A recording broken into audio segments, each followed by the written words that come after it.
And that brings me to game number 3, the Dallas Stars at the Calgary Flames.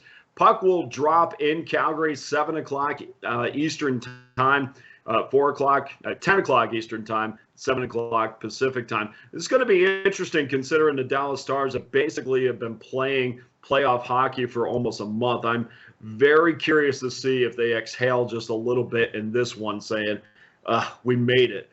So we'll see. We'll see how they come out in this one tonight. Line on this, Calgary minus 220, 5.5 over, minus $1.25. Jake Ottinger will get the start for Dallas. And, of course, Markstrom will start for the Calgary Flames. And this Calgary Flames has had a lot of things go right for them this year, including handling COVID. And we've talked about this in previous videos about how fortunate they were, because when it came to COVID, a lot of teams had to. This is why you see this crazy condensed schedule, or a schedule that has been lengthened a little bit on the back end, but really to get all these games in, it was condensed. Well, Calgary didn't really have to go through that. In fact, everybody on the team basically got COVID at the same time. So it was in, it was coming on in and getting on out quickly. And that was all they basically had to do with it. Of course, deal with it. Of course, there was some residue from it as well, but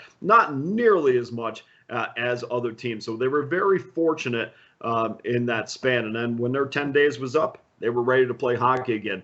I like every move that this team has made. We can start with the brilliant move of getting Tyler Toffoli at the trade deadline, actually before the trade deadline, which was a great move. A lot of teams don't get players before the trade deadline because they don't want to, every day that goes by is the less amount that you have to pick up their contract. So a lot of teams wait right up until the deadline, not Calgary. They went out and got Toffoli. He's been a fantastic pickup for them. Cale Yonkrock and Blake Coleman were terrific additions to the team, and they managed to find some depth with their D-core. We've talked again in previous videos about how they make you go 200 feet, and when you go through that neutral zone, you can hear the stick taps on the ice. They are really cutting down lanes. They're cutting down passing lanes, and they do a fantastic job playing their system.